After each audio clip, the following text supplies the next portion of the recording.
Les vraies voix Sud Radio, le grand débat du jour. Un arrêt de travail en quelques clics et sans même voir un médecin. Avec les réseaux sociaux, c'est très facile et complètement illégal. Le gouvernement dit vouloir lutter contre des professionnels peu scrupuleux qui délivrent ce qu'il appelle des arrêts du lundi. Quand on a un doute, en général, on privilégie la demande du patient parce qu'il est quand même rare d'avoir des patients qui feignent la douleur. Le préjudice total estimé par les arrêts maladie de complaisance ou falsifiés s'élève à 5 millions d'euros, un chiffre en forte hausse.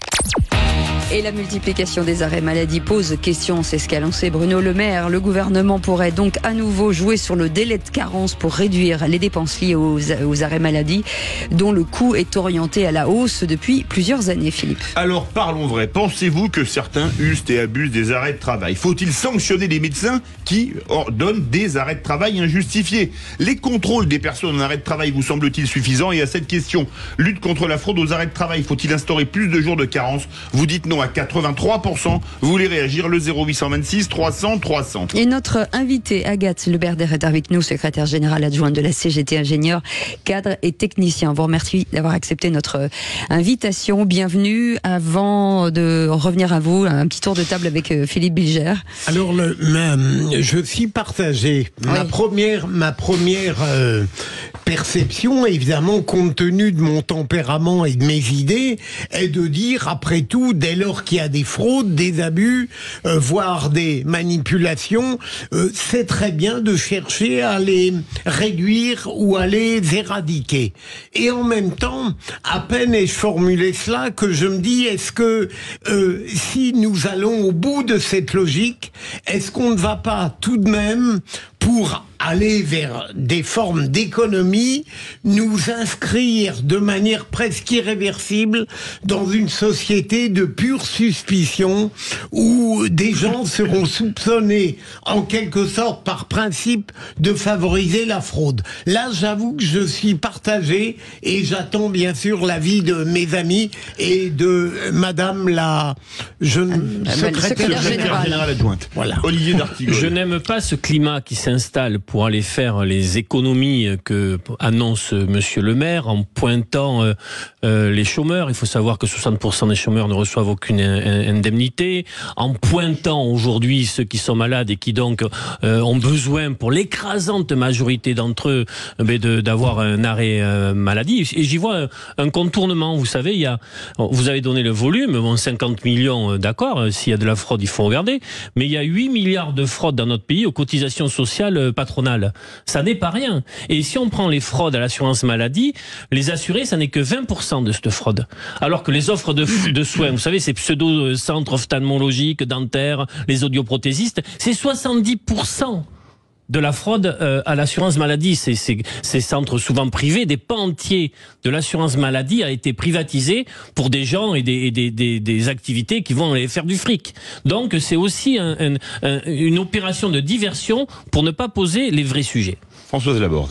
Moi, je trouve que il y a en effet quelque chose d'assez malsain, désagréable, dans l'idée que toutes les annonces qu'on a récemment, c'est en effet aller chercher. Alors bien sûr, il faut lutter contre la fraude, tout le monde est d'accord là-dessus, il n'y a pas de question. Mais alors, tantôt c'est les chômeurs, en effet. Pourquoi? Parce que le régime de l'UNEDIC, qui est quand même co-géré par le patronat, les syndicats, et qui est payé par les salariés, il est excédentaire.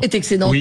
Donc on se dit, ah bah tiens, ça tombe bien, il y a peut-être un peu d'argent à récupérer là. Rappelez-vous, il y a quelques mois, c'était le régime Agirc, Arco, caisse de retraite, des cadres excédentaires, sur lequel le gouvernement disait, ah, il y a peut-être un peu de sous à prendre là-dessus.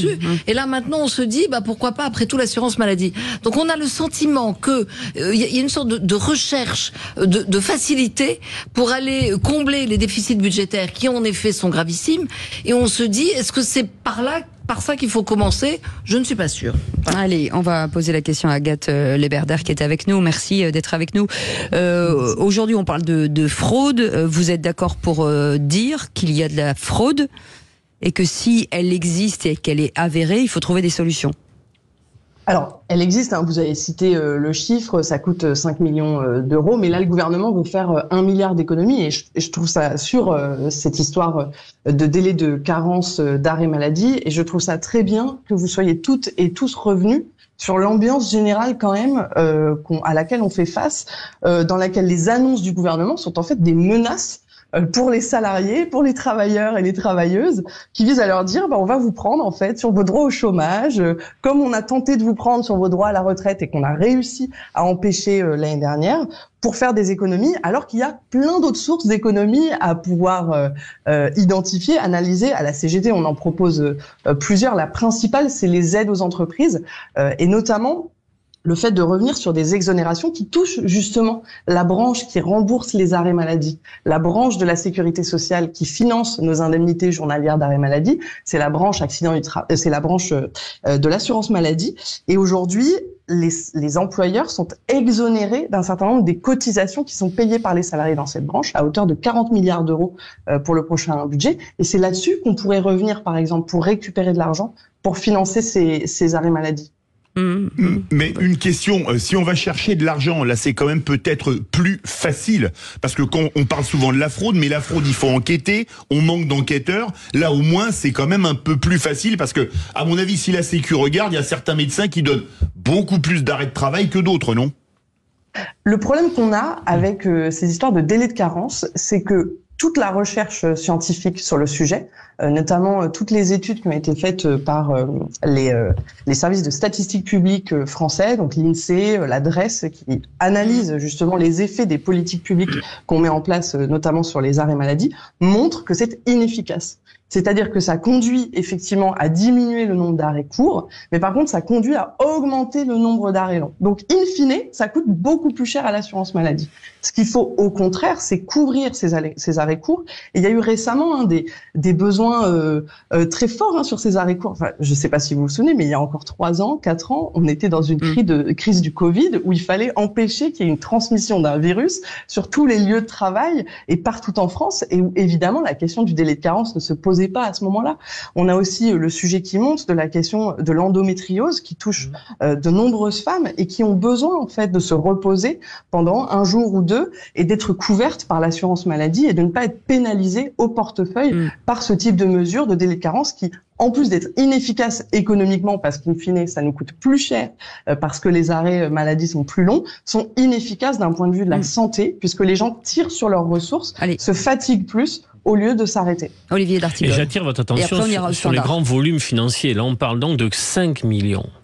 Moi, je suis vraiment favorable à ce qu'on lutte contre toutes les formes de fraude, qu'elles soient sociales ou fiscales. Il n'y a pas de problème là-dessus. Mais là, donc, c'est une niche de 5 millions. Il faut voir si des médecins se comportent mal. Il faut bien évidemment... 5 millions, quand on cherche 10 milliards, c'est vraiment même pas une goutte d'eau. Mais je vais contrebalancer avec un autre sujet, d'ailleurs, y compris non, mais des après, membres... on va chercher les fraudes ou on va pas les chercher. Oui, mais je donne juste... Bon, là, il y avait ces 5 millions. Le crédit impôt recherche qui participe à l'aide aux entreprises, y compris des voix au sein même de la majorité, dit c'est aujourd'hui 6 à 7 milliards et on sait très bien qu'il y a au moins 3 à 4 milliards de CIR que l'État devrait récupérer parce qu'il n'est pas utilisé vers la recherche, l'innovation. Allez, 826 300 300, est-ce qu'on va au standard avec Frédéric qui nous appelle d'Arcachon. Bonsoir Frédéric. Bonsoir Frédéric. Bonsoir à tous. J'espère que Cécile se porte bien maintenant. Écoutez, oui, ça va. J'ai une voix d'homme, mais ça va passer. Oh non, quand même pas. Non, écoutez, moi, je vais vous dire, les mesures de ce gouvernement, franchement, c'est vraiment scandaleux. On a une fraude aux prestations sociales qui est abyssale. Hein. Bon, personne trop d'accord sur les chiffres, mais on est au moins 30 milliards. On a des dérapages budgétaires dans les fonctionnements au niveau de la fonction publique, personne n'est dedans, et on va taper sur les chômeurs, les gens malades. Bon, les chômeurs, excusez-moi, mais je pense que la grande majorité, ils sont pas en truandant ni rien, parce que quand vous êtes chômeur à 50 ans, vous savez, c'est pas évident. Quant aux gens, qui sont malades le lundi matin, excusez-moi, vous savez, ça a toujours été. Jadis, il y a quelques années, il y avait ce qu'on appelle les médecins de chez Sécurex qui venaient taper à la porte, savoir si vous étiez bien malade. Bon, pour moi, je trouve ça assez minable, si vous voulez. Je trouve ça vraiment minable. Il n'y a pas d'autre terme. Parce que là, c'est vraiment, c'est à la fois facile et lâche, si vous voulez. Tout ça pour quelques 500 millions, enfin bon, au point où on en est. C'est franchement, voilà. Restez avec nous, Frédéric. Basile est avec nous de Rouen. Oui. Basile, une réflexion, peut-être, avant de repasser la parole aux vraies voix. Rebonjour, je suis assez d'accord avec Frédéric. Moi, je trouve que c'est toujours sur les mêmes qu'on tape. Alors que si on veut un autre chiffre, c'est 800 000 accidents du travail qu'on a chaque année. Et parmi ces gens-là, il y a des gens qui seront éternellement touchés et parfois dans la mort. Alors, c'est toujours la dégradation des conditions de travail. Il y a quelques années, on a supprimé les CHSCT. Peut-être que si on permettait d'éviter des accidents du travail, ça permettrait d'éviter qu'il y ait des arrêts de travail. Alors, il y a des choses à réfléchir là-dessus. Je pense aussi qu'il faudrait renforcer, c'est le promesse d'ailleurs d'Emmanuel Macron, de renforcer les inspecteurs du travail. Alors peut-être que pour éviter les coûts des arrêts maladie, il faudra peut-être faire déjà attention aux salariés. Restez avec nous, Basile. Merci, Philippe Bilger. Je suis toujours un peu gêné quand j'entends une syndicaliste de la CGT, évidemment intelligente, vous l'avez démontré, mais je me demande tout le temps si elle a le droit de parler librement. Philippe Sud Radio, parlons vrai. Non, mais je veux dire, est-ce que... Tournez la caméra quand on regarde les commissaires politiques. Philippe. Le pouvoir aurait-il proposé quelque chose de remarquable? Est-ce que vous l'auriez admis? C'est une bonne question. Oui. Non, on va être clair sur la discussion aujourd'hui. Elle porte sur nos cotisations sociales. Enfin, je veux juste rappeler parce que souvent on l'oublie. En fait, la sécurité sociale, c'est quand même le fruit de nos cotisations en tant que salariés. C'est nous qui travaillons, c'est nous qui produisons, c'est nous qui cotisons.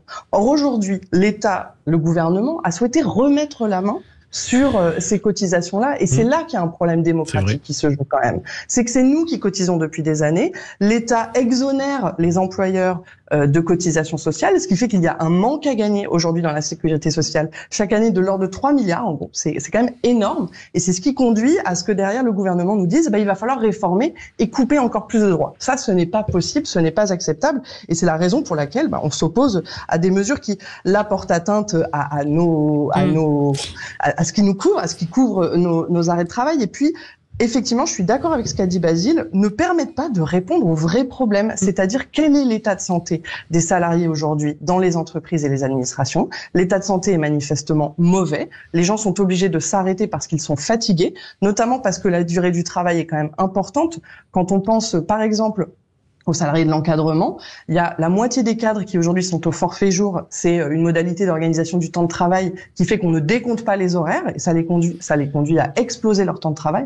On est en moyenne à 44h30 par semaine et ça génère de la fatigue et ça peut in fine générer ce qu'on appelle des burn-out, de l'épuisement professionnel. Et ça, face à ça, le gouvernement ne fait rien et je suis d'accord avec ce qu'a dit Basile sur le besoin de remettre en place des contre-pouvoirs dans l'entreprise. Il y avait avant les CHSCT, ils ont été supprimés par Emmanuel Macron en 2017, il faut les remettre en place.